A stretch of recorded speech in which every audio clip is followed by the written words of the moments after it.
Assalamualaikum warahmatullahi wabarakatuh. Semoga kita semua diberikan kesehatan oleh Allah Subhanahu wa taala. Pada presentasi kali ini, kami dari kelompok 4 akan mempresentasikan sebuah materi yang berjudul The Basis for Curriculum and Syllabus Design. Dan kami dari kelompok 4 ini beranggotakan yang pertama Agus Nurdin, yang kedua Asrael Sekar Maharani, yang ketiga saya sendiri Baisyah Ilahi, dan yang keempat Bunga Fairuz Fauziah. Next.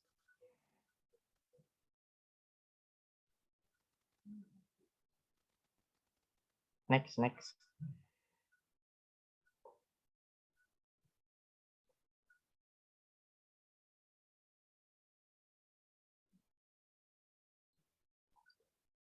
pada materi kali ini kita ada 4 subbahasan. Yang pertama yaitu Curriculum and Syllabus, yang mencakup definisi dan perbedaan antara kurikulum dan dengan silabus. Yang kedua, Basic Curriculum Design, yang mencakup tujuan, desain, tujuan, jenis, tips, dan cara menyusun kurikulum. Dan yang ketiga, Basic Syllabus Design, yang mencakup tujuan, jenis, tips, dan cara menyusun kurikulum. Dan yang terakhir adalah English Syllabus Based on Kurikulum in Indonesia, yang mencakup kelebihan dan kekurangan kurikulum yang ada di Indonesia. Next.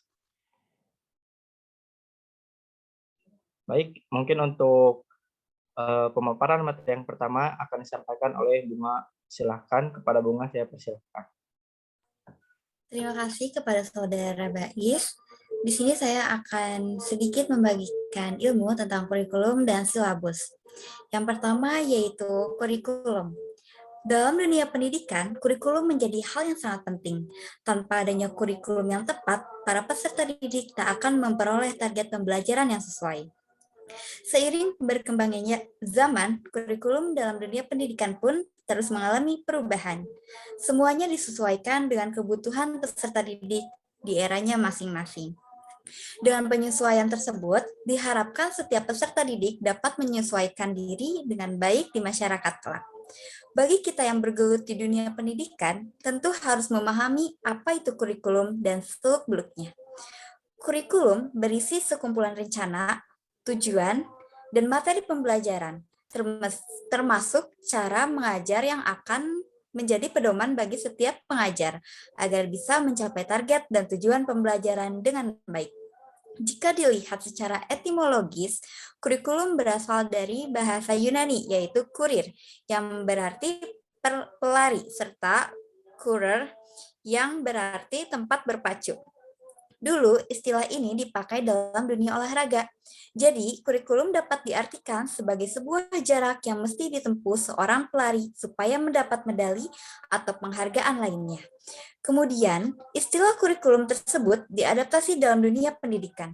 Jadi, pengertian kurikulum dalam dunia pendidikan kemudian menjadi sekumpulan mata pelajaran yang harus ditempuh dan dipelajari oleh peserta didik supaya mendapatkan ijazah atau penghargaan. Kurikulum didefinisikan sebagai pedoman bab dan konten akademik yang dicakup oleh sistem pendidikan saat menjalani kursus atau program tertentu. Secara teoritis, kurikulum mengacu pada apa yang ditawarkan oleh sekolah atau perguruan tinggi.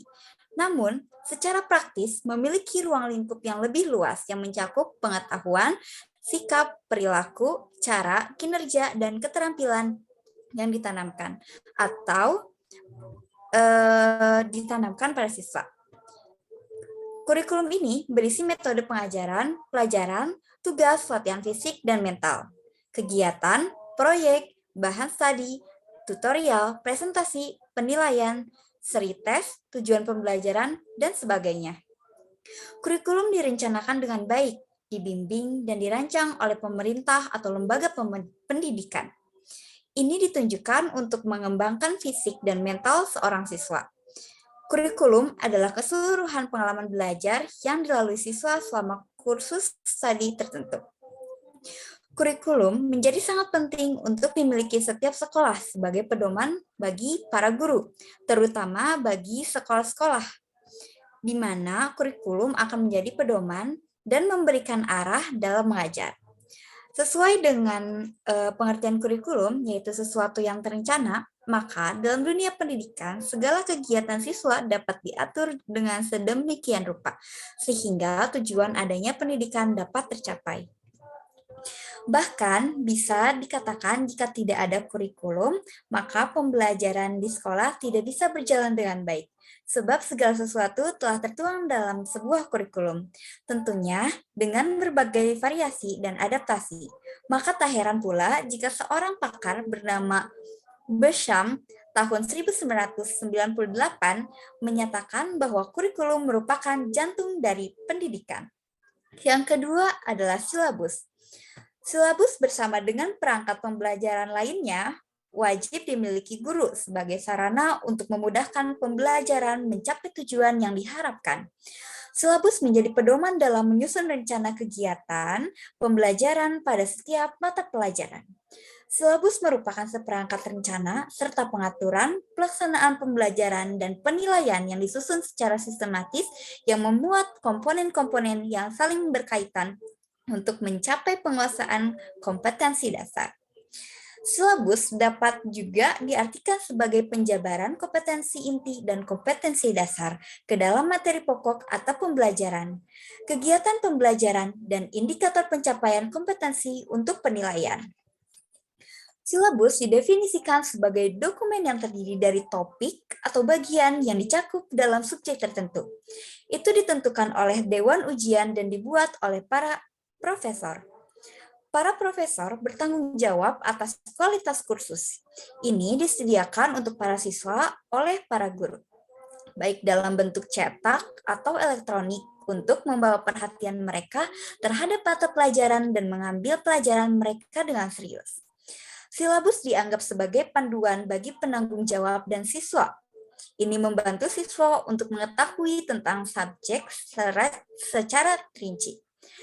Mengapa itu adalah bagian dari program studi mereka? Apa harapan dari siswa, konsekuensi dari kegagalan, dan lain sebagainya. Ini berisi aturan umum, kebijakan, instruksi, topik yang dibahas, tugas, proyek, tanggal tes, dan sebagainya. Silabus menjadi seperangkat rencana dan pengaturan tentang kegiatan pembelajaran, pengelolaan kelas, dan penilaian hasil belajar. Dengan demikian, silabus berisi komponen pokok yang dapat menjawab pertanyaan berikut. Yang pertama yaitu kompetensi yang akan ditanamkan kepada peserta didik melalui suatu kegiatan pembelajaran. Yang kedua, kegiatan yang harus dilakukan untuk menanamkan kompetensi tersebut. Dan yang terakhir adalah upaya yang harus dilakukan untuk mengetahui bahwa kompetensi tersebut sudah dimiliki peserta didik. Selanjutnya adalah perbedaan kurikulum dan silabus. Kurikulum adalah pedoman untuk pendidik dalam memilih topik, isi, konsep, dan tujuan materi pembelajaran, dan tidak hanya berfokus pada satu subjek pembelajaran saja. Singkatnya, kurikulum adalah garis besar dari materi pembelajaran. Sebenarnya, kurikulum tidak hanya sekedar mencakup materi teori atau pengetahuan, tetapi juga mencakup keterampilan dan nilai-nilai yang bisa didapatkan oleh pengajar.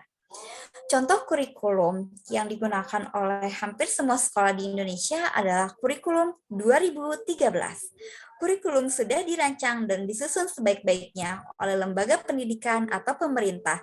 Isi dari kurikulum hanya meliputi tujuan pembelajaran, isi pembelajaran, bahan pembelajaran, cara atau pedoman penyelenggaraan pembelajaran.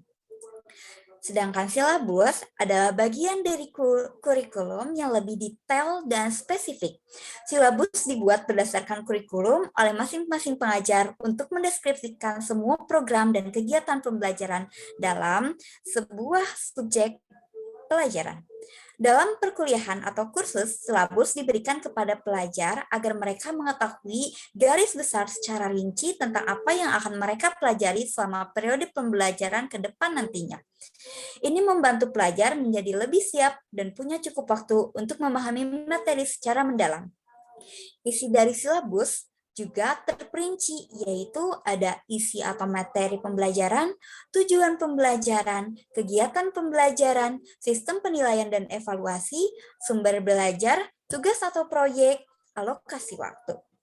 Nah, kemudian perbedaan dasar antara kurikulum dan silabus dijelaskan pada poin-poin berikut.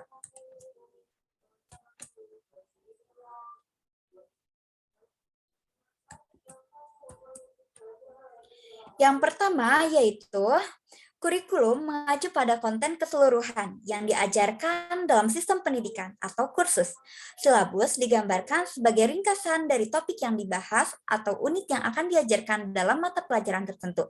Kedua, kurikulum sama untuk semua guru, sementara silabus bervariasi dari satu guru ke guru lainnya. Yang ketiga yaitu kurikulum berasal dari bahasa Latin, sedangkan silabus berasal dari Yunani. Keempat, kurikulum memiliki cakupan yang lebih luas dari silabus. Kelima, kurikulum biasanya tidak tersedia bagi siswa kecuali diminta secara khusus. Di sisi lain, silabus diberikan kepada siswa oleh guru sehingga mereka dapat tertarik pada subjek. Yang keenam yaitu kurikulum bersifat preskriptif, tetapi silabus bersifat deskriptif. Yang ketujuh, kurikulum mencakup program studi atau program tertentu, tidak seperti silabus yang diatur untuk subjek tertentu. Yang kedelapan, kurikulum diputuskan oleh pemerintah atau sekolah atau administrasi perguruan tinggi. Sebaliknya, silabus disiapkan oleh guru. Dan yang terakhir, kesembilan, durasi kurikulum berlangsung hingga selesainya kursus, tetapi silabus hanya untuk 1 tahun. Cukup sekian dari saya kembalikan lagi kepada Mbak Isyaskur Ilahi.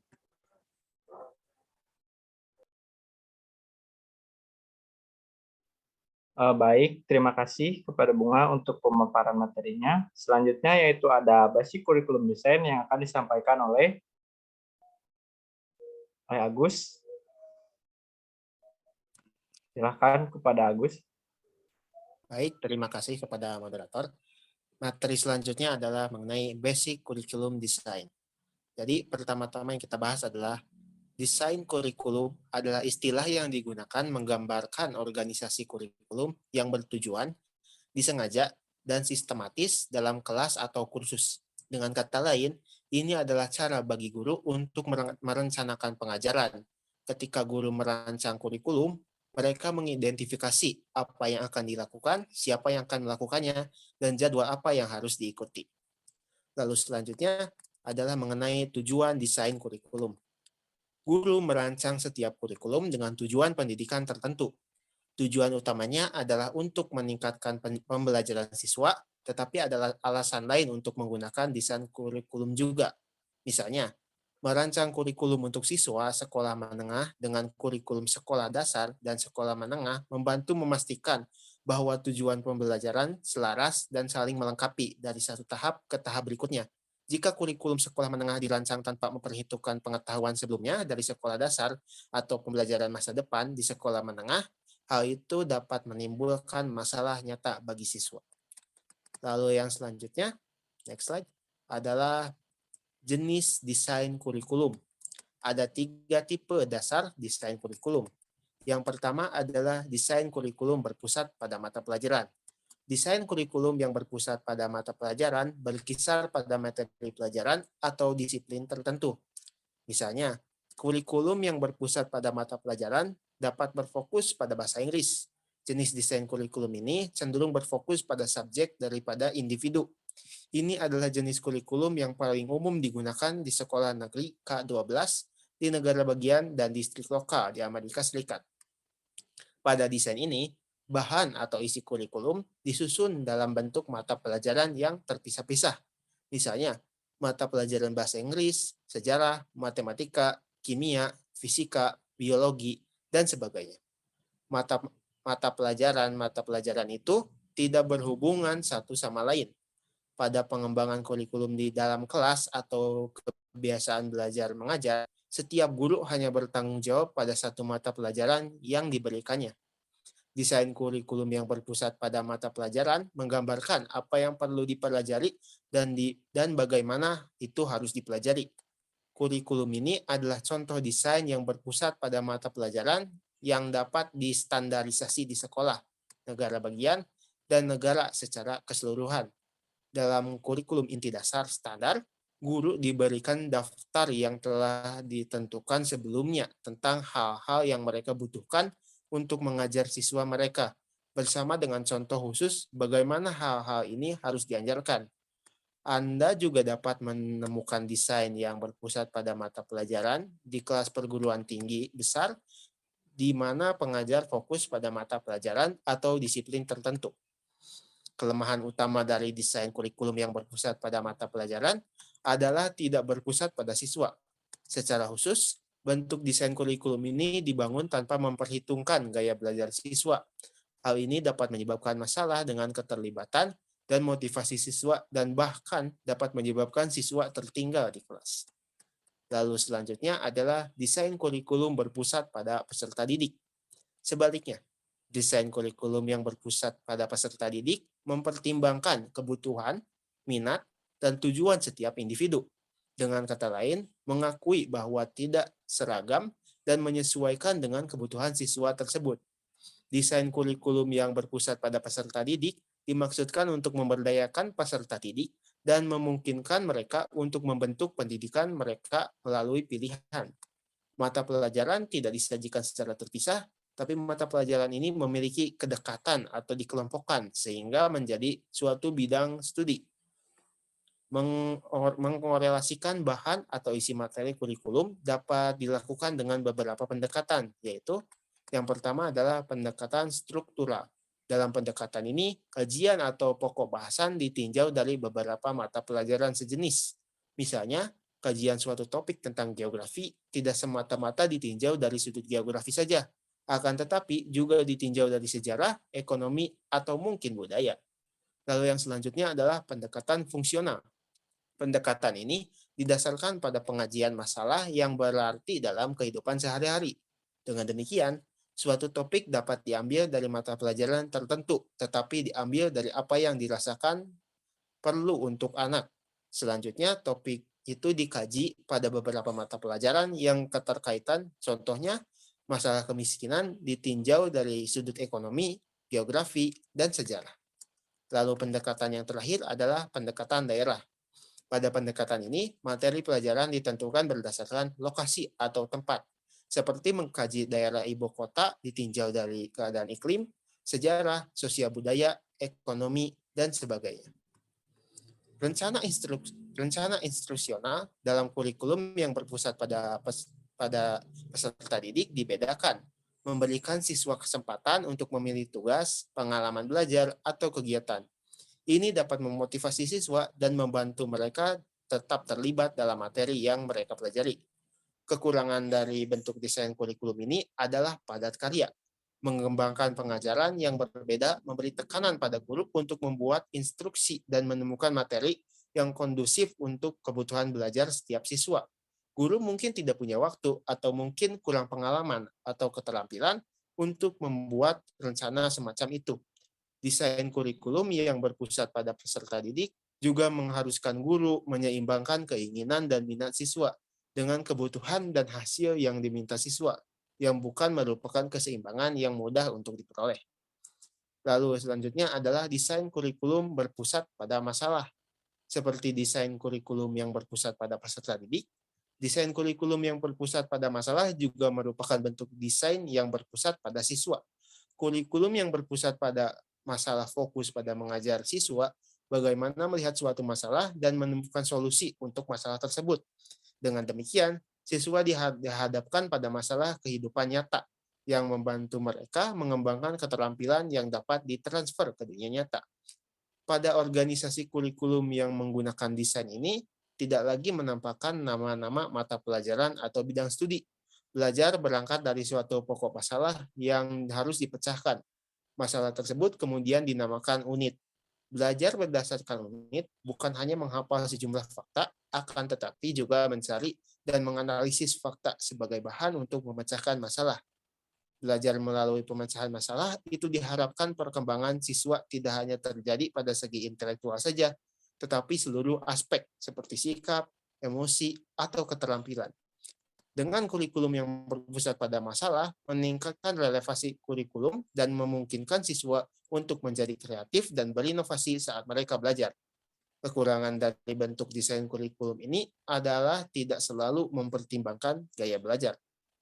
Lalu yang selanjutnya adalah tips desain kurikulum. Tips desain kurikulum berikut dapat membantu pendidik mengolah setiap tahapan proses desain kurikulum. Yang pertama adalah identifikasi kebutuhan pemangku kepentingan, misalnya siswa, sejak awal proses desain kurikulum ini.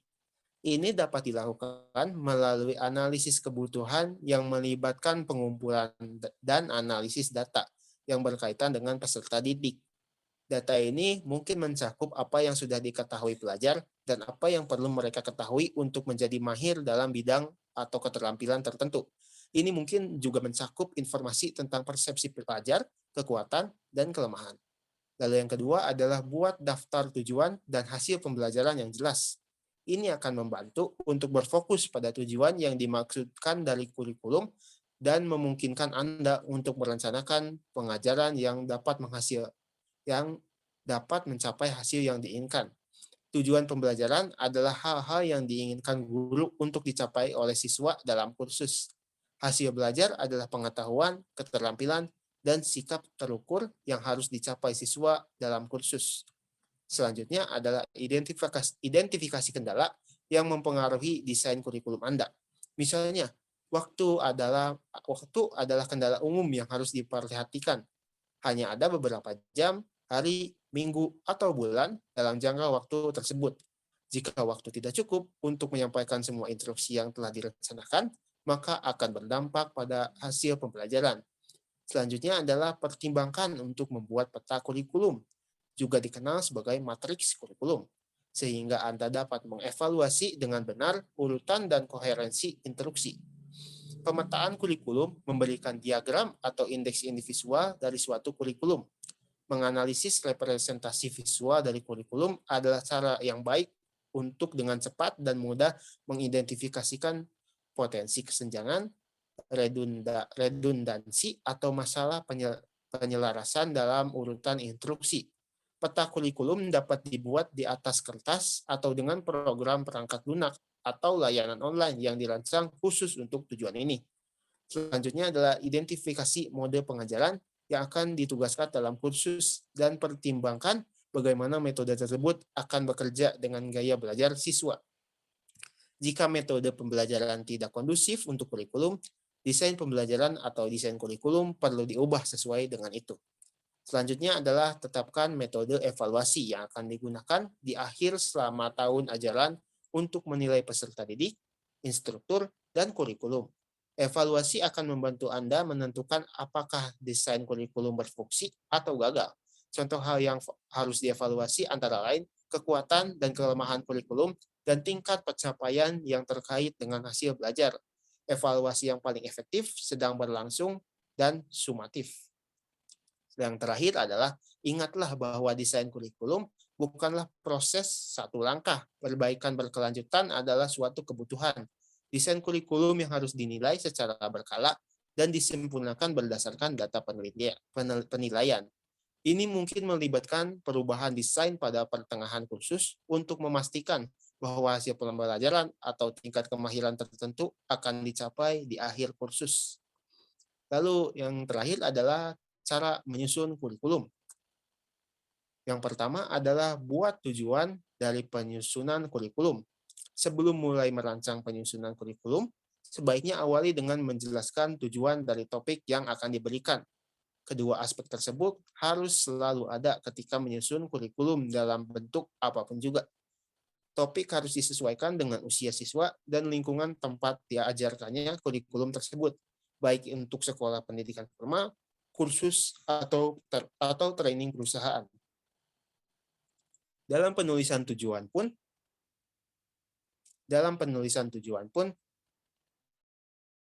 tidak boleh asal-asalan. Misalnya pengajar akan membuat kurikulum untuk sebuah kursus atau les. Maka coba tanyakan pada diri sendiri apa yang ingin dicapai ketika memberikan materi tersebut pada anak didik. Dengan begitu hasilnya akan terlihat natural. Lalu yang kedua adalah menentukan lini masa waktunya. Bicarakan dengan penyedia tentang lama waktu yang dibutuhkan untuk mengajar. Ada materi yang membutuhkan waktu setahun penuh, ada juga hanya 1 semester. Begitu mengetahui lini waktunya, mulailah untuk mengorganisasikan kurikulum menjadi bagian-bagian yang lebih kecil. Yang ketiga adalah pemilihan judul yang cepat. Bergantung pada tujuan pembelajaran, penentuan judul kurikulum bisa jadi proses langsung ke tujuan atau malah membutuhkan proses berpikir yang lebih luas. Kurikulum untuk siswa yang menghadapi UAN bisa diberi nama kurikulum persiapan UAN. Sementara itu, program yang dirancang untuk mendampingi para remaja yang memiliki gangguan makan mungkin membutuhkan nama yang harus dipikirkan lebih mendalam. Nama yang dibuat untuk menarik perhatian para remaja dan peka terhadap kebutuhan mereka. Lalu yang keempat adalah pelajari kurikulum sebelumnya. Cek di internet tentang kurikulum yang telah dikembangkan di bidang mata pelajaran. Jika bekerja di sekolah, berkonsultasilah dengan guru-guru lainnya dan penyedia tentang kurikulum dari tahun sebelumnya, maka akan lebih mudah dalam mengembangkan kurikulum sendiri jika sudah memiliki contoh. Yang kelima adalah tulis pertanyaan mendasar untuk setiap program unit. Ketika menyusun sebuah program untuk kurikulum, pastinya pengajar menginginkan adanya hasil yang maksimal. Oleh karena itu, juga bisa menambahkan beberapa pertanyaan catatan pribadi untuk setiap programnya. Nantinya, itu akan jadi daya ukur apakah siswa sudah mengetahui materi tersebut. Lalu yang keenam adalah sesuaikan materi dengan masanya. Penting sekali lagi bagi tenaga pengajar untuk menyertakan pembaharuan informasi ke dalam kurikulumnya. Hal tersebut tentunya untuk mendukung adanya perubahan dalam dunia pendidikan yang diawali dari lingkungan kecil. Materi yang diajarkan tentunya masih sama, hanya metodenya yang berbeda. Lalu yang ketujuh adalah siapkan rencana penilaian. Tips menyusun kurikulum yang terakhir adalah menyiapkan juga rencana penilaian untuk para siswa. Evaluasi tentunya sangat dibutuhkan untuk membuat proses belajar mengajar berjalan dengan efektif. Dengan begitu, siswa bisa tahu apakah mereka berhasil dalam materi tersebut atau harus lebih memperdalam karena kurang. Sekian dari saya kembalikan. Baik, terima kasih kepada Agus untuk pemaparannya. Kemudian next. Nah, selanjutnya untuk basic silabus desain akan disampaikan oleh Asrel. Silakan kepada Asrel. Baik, terima kasih Bais atas kesempatannya. Di sini saya akan menjelaskan mengenai basic silabus design atau dasar rancangan silabus. Silabus merupakan bentuk kurikulum mikro, jabaran dari kurikulum lengkap yang bersifat makro. Silabus merupakan desain pembelajaran untuk satu mata pelajaran dalam satu semester. Yang pertama, kita akan membahas mengenai tujuan membuat silabus. Yang pertama, silabus sebagai acuan membuat rencana pembelajaran. Silabus berfungsi membantu dalam membuat acuan rencana pembelajaran, mulai dari rencana pembelajaran tentang kajian mata pelajaran, pengembangan penilaian hasil pembelajaran, ataupun pengelolaan kegiatan pembelajaran. Yang kedua, pedoman penyusunan buku siswa. Dalam belajar, siswa membutuhkan buku pegangan sebagai pendamping pelajaran. Nah, di sini silabus berfungsi untuk membantu penulis menyusun isi buku sesuai dengan kompetensi yang relevan dengan kurikulum yang berlaku. Lalu yang ketiga, sebagai aktualisasi kurikulum. Silabus berfungsi sebagai alat untuk aktualisasi kurikulum secara operasional pada tingkat satuan pendidikan untuk memudahkan guru ketika mengajar. Next. Yang selanjutnya adalah jenis desain silabus. Di sini ada 8 jenis desain silabus. Yang pertama yaitu silabus struktural atau silabus formal. Silabus ini terdiri dari butir-butir struktur yang disusun agar siswa dapat memperoleh pengetahuan tentang struktur gramatikal hingga siswa dapat memahami sistem tata bahasa yang dipelajarinya. Yang kedua, silabus nosional fungsional. Salah satu silabus yang konten pembelajarannya adalah fungsi-fungsi yang bakal ada pas bahasa itu dipakai. Contohnya, dari fungsi-fungsi seperti menginformasikan, menyetujui, meminta maaf, dan lain sebagainya. Ataupun sekumpulan nosip yang mana nosi merupakan makna ataupun maksud yang terkandung dalam suatu kalimat yang digunakan untuk mengekspresikan sesuatu. Contoh nosi meliputi ukuran, umur, warna, perbandingan, dan lain-lain. Yang ketiga yaitu silabus situasional. Silabus ini berisi pembelajaran bahasa merupakan kumpulan situasi baik nyata maupun imajiner, di mana bahasa berlangsung ataupun digunakan. Tujuan utama silabus situasional adalah mengajarkan penggunaan bahasa pada situasi tertentu. Organisasi silabus situasional disusun berdasarkan situasi, seperti di pantai, rumah sakit, pesta, ataupun pusat perbelanjaan. Yang keempat, ada silabus berdasarkan topik. Silabus bertopik berfokus pada tema atau topik. Topik yang dipilih itu didasari oleh minat siswa dan topik yang sesuai dengan kebutuhan komunikatif siswa. Lalu selanjutnya ada silabus proses. Silabus ini tidak dirancang sebelum pelaksanaan pembelajaran seperti jenis-jenis silabus yang lainnya, tetapi dinegosiasikan pada siswa selama pembelajaran berlangsung, yang berkaitan dengan metodologi karena berfokus pada proses daripada hasil. Yang keenam, ada silabus prosedural dan berdasarkan tugas. Silabus ini menekankan pada aspek aktivitas atau tugas-tugas sebagai prioritas pembelajaran. Aspek bahasa adalah hal yang sekunder. Contoh tipe tugas yang digunakan yaitu mendengarkan, membandingkan, memecahkan masalah, dan lain sebagainya. Lalu yang ketujuh, ada silabus berbasis keterampilan. Silabus ini disebut juga dengan silabus KTSP. Silabus ini memperhatikan hakikat bahasa dan sastra sebagai sarana komunikasi dan pendekatan pembelajaran yang digunakan. Silabus berbasis keterampilan tidak mengandung komponen kebahasaan karena silabus ini menekankan pada fungsi utama bahasa sebagai sarana komunikasi, sehingga siswa dapat menggunakan bahasa sesuai dengan konteks dan situasi. Lalu yang terakhir ada silabus campuran. Desain silabus campuran ini merupakan kombinasi dari aspek gramatikal, leksikal, fungsi bahasa, situasi, topik, tugas, dan tugas-tugas keterampilan berbahasa yang beragam. Next. Yang selanjutnya ada tips dan cara menyusun silabus. Yang pertama, perhatikan komponen silabus. Pada format silabus terdapat 8 komponen yang harus diisi. Ke-8 komponen tersebut adalah standar kompetensi, kompetensi dasar, materi pokok atau materi pembelajaran, kegiatan pembelajaran, indikator, penilaian, alokasi waktu, dan sumber belajar. Lalu tips yang kedua, petakan standar kompetensi dan kompetensi dasar. Standar kompetensi adalah seperangkat kompetensi yang harus dicapai siswa sebagai hasil belajarnya. Sedangkan kompetensi dasar adalah rincian dari standar kompetensi yang berisi pengetahuan, keterampilan, dan sikap yang secara minimal harus dicapai siswa. Tips yang ketiga, pilih dan tentukan materi pembelajaran yang sesuai dengan kompetensi dasar. Dalam menentukan materi pembelajaran, ada beberapa hal yang harus menjadi pertimbangan.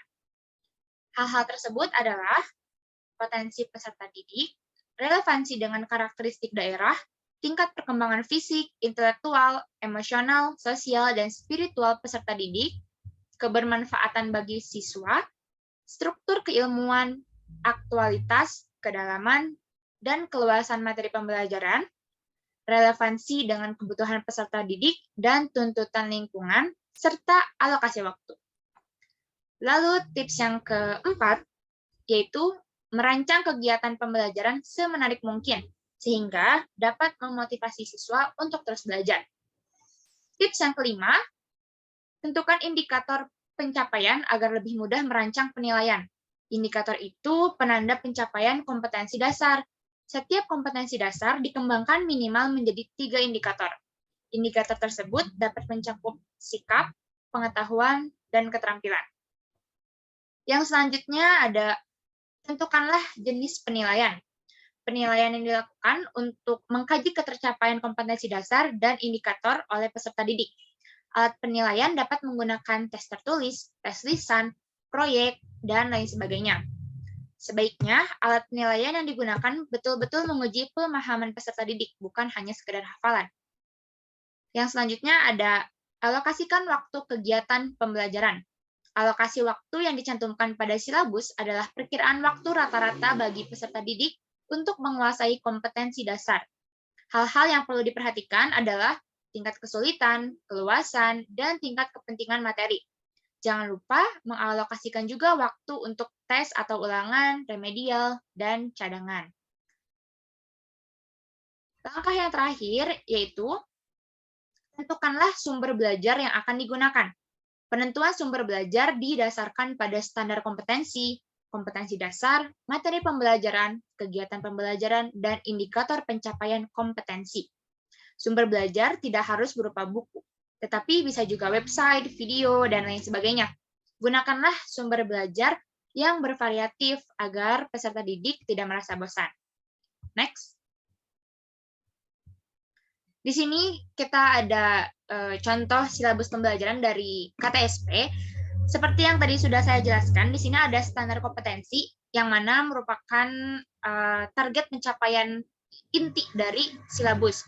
Nah, lalu di kolom pertama, kompetensi dasar merupakan rincian dari standar kompetensi yang ada di atas itu. Lalu di kolom kedua, ada materi pembelajaran, yang mana materi pembelajaran ini berpacu pada kompetensi dasar. Bisa dilihat di kompetensi dasar ini ada merespon makna dalam percakapan transaksional. Nah, makanya di materi pembelajarannya itu ada contoh-contoh percakapan singkat dan ungkapan-ungkapan sehari-hari. Lalu di kolom yang ketiga ada kegiatan pembelajaran. Kegiatan pembelajaran ini adalah kayak metode dalam penyampaian materi pembelajaran yang akan kita sampaikan itu. Lalu di kolom keempat ada indikator pencapaian kompetensi. Di indikator pencapaian kompetensi ini kita bisa lihat atau ambil kata-katanya gitu dari materi pembelajaran. Seperti contohnya di sini, ada ucapan good morning, how are you, dan lain sebagainya. Maka di indikator pencapaiannya itu, siswa dapat merespon ungkapan sapaan yang sudah atau sapaan orang yang sudah atau belum dikenal. Nah, lalu di tabel selanjutnya ada penilaian. Di penilaian ini ada dibagi 3 lagi. Ada teknik, bentuk instrumen, contoh instrumen. Di teknik ada tes lisan, tes tulisan, dan lain sebagainya. Nah, kalau bentuk instrumen itu kayak misalkan di tes tertulis kan ada ngerjain soal pilihan ganda, ada ngerjain soal esai, dan lain sebagainya. Nah, lalu di contoh instrumen ini merupakan contoh-contoh redaksi kalimat untuk tes tersebut. Lalu di kolom selanjutnya ada alokasi waktu dan sumber belajar seperti yang sudah saya jelaskan tadi sebelumnya. Sekian penjelasan dari saya kembalikan kepada Bais. Baik, terima kasih kepada Asel untuk pemaparannya. Untuk materi selanjutnya yaitu English Syllabus Based on Curriculum in Indonesia yang akan disampaikan oleh saya sendiri. Next. Yang pertama yaitu ada kurikulum 1984 dalam silabus pengajaran bahasa Inggris di Indonesia atau sering juga disebut dengan kurikulum CBSA. Kurikulum 1975. Pendidikan diatur dalam Undang-Undang Pendidikan dan Pengajaran Nomor 4 Tahun 1950. Silabus Bahasa Inggris 1984 bermaksud untuk membangun kemampuan pelajar dan berkomunikasi, terkenal dengan pendekatan komunikatif atau pengajaran bahasa yang komunikatif. Nah, untuk kelebihan dan kekurangannya sendiri, kelebihannya pendekatan di kurikulum ini yaitu memberikan kesempatan kepada siswa untuk aktif terlibat secara fisik, mental, intelektual, dan emosional, dengan harapan siswa memperoleh pengalaman belajar secara maksimal, baik dalam ranah kognitif, afektif, maupun psikomotor. Nah, untuk kekurangannya, posisi siswa ditempatkan sebagai subjek pelajar. Yang kedua yaitu banyak sekolah yang kurang mampu menafsirkan CBSA. Yang terlihat adalah suasana gaduh di ruang kelas lantaran siswa berdiskusi di sana di sini, ada tempelan gambar seperti itu. Dan yang mencolok itu guru tidak lagi mengajar model berceramah. Baik, next slide. Yang kedua yaitu kurikulum 1994 dalam silabus pengajaran di Indonesia. Bahasa Inggris di Indonesia. Nah, silabus bahasa Inggris 1994 ini muncul sebagai persetujuan dari Undang-Undang Sistem Pendidikan Nasional Nomor 2 Tahun 1989. Tujuan pendidikan nasional adalah untuk mengembangkan mental bangsa yang dijiwai dengan iman, moral, ilmu pengetahuan, dan keterampilan, dan juga untuk meningkatkan tanggung jawab sebagai bangsa. Untuk kelebihannya, penggunaan strategi yang melibatkan siswa aktif dalam belajar baik secara mental, fisik, dan sosial. Lalu pengajaran dari hal yang konkret ke hal yang abstrak, dari hal yang mudah ke hal yang sulit, dari hal yang sederhana ke hal yang kompleks. Nah, itu bertujuan agar siswa lebih mampu berpikir kritis dalam menghadapi situasi atau kondisi suatu hal. Untuk kekurangannya, aspek yang dikedepankan dalam kurikulum 1994 ini terlalu padat. Konsep pengajaran satu arah dari guru ke murid. Jadi, murid hanya mendengarkan ceramah dari gurunya. Kemudian beban belajar siswa terlalu berat karena banyaknya mata pelajaran dan banyaknya materi atau substansi setiap mata pelajaran. Lalu, materi pelajaran yang dianggap terlalu sukar karena kurang relevan dengan tingkat perkembangan berpikir siswa dan kurang bermakna karena kurang terkait dengan aplikasi kehidupan sehari-hari. Pengulangan materi yang dianggap sulit atau perlu dilakukan untuk pemahaman. Selanjutnya, next slide. Kurikulum 2004 dalam silabus pengajaran bahasa Inggris di Indonesia. Nah, silabus ILT 2004 muncul setelah 1 tahun meluncurkan Undang-Undang Sistem Pendidikan Nasional atau UU Sisdiknas nomor 20 tahun 2003. Tujuan pendidikan nasional adalah untuk mengembangkan potensi serta peserta didik sehingga menjadi pribadi yang dijiwai dengan nilai-nilai kemanusiaan yang serta yang setia dan memiliki akhlak dan akhlak mulia, sehat, berpengetahuan luas, kompeten, kreatif, mandiri, dan sebagai warga negara demokratis dan bertanggung jawab.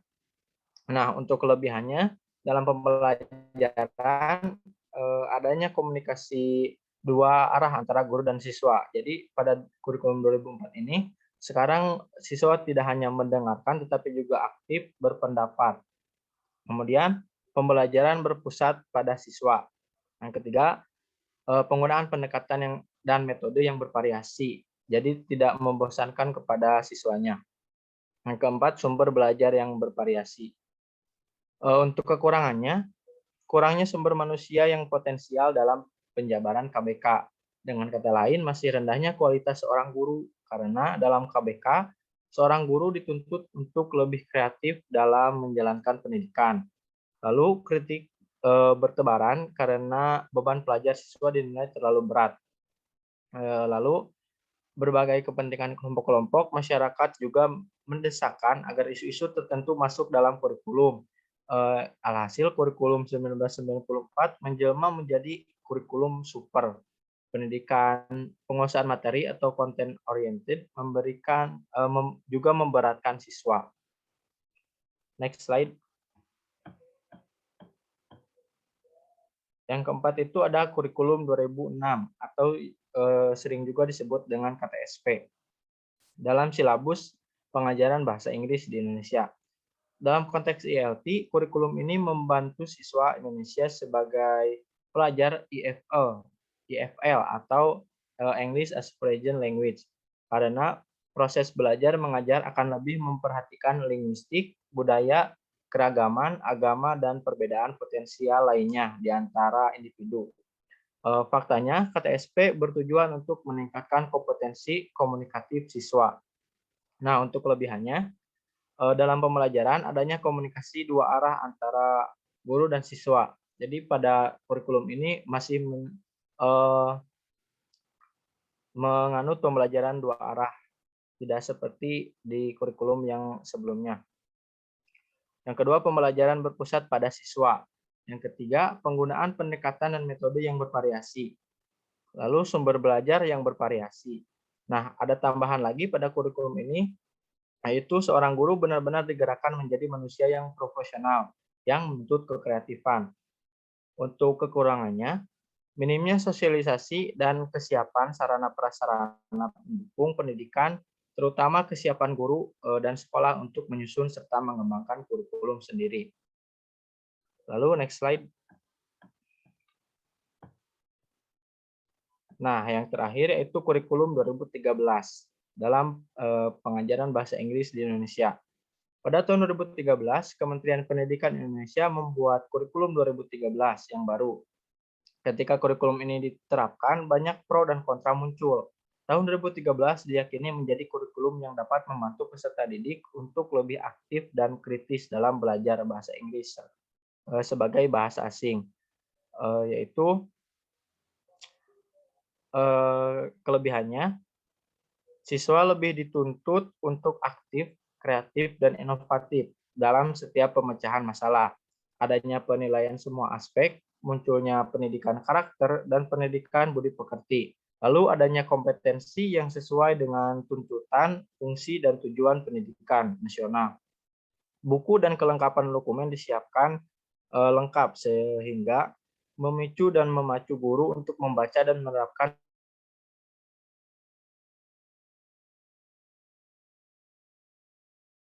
siswa yang belajar, tapi guru juga kembali ikut belajar. Nah, untuk kekurangannya, penghapusan bahasa Inggris sebagai mata pelajaran dari sekolah dasar. Yang kedua, pengurangan jam mengajar di sekolah menengah atas.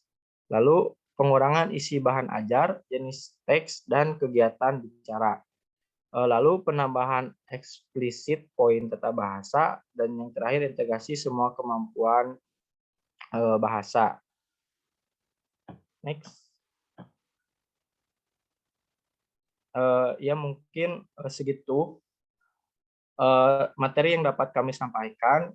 Kami mohon maaf apabila ada kekurangan dari penyampaian dan juga materi yang kami sampaikan.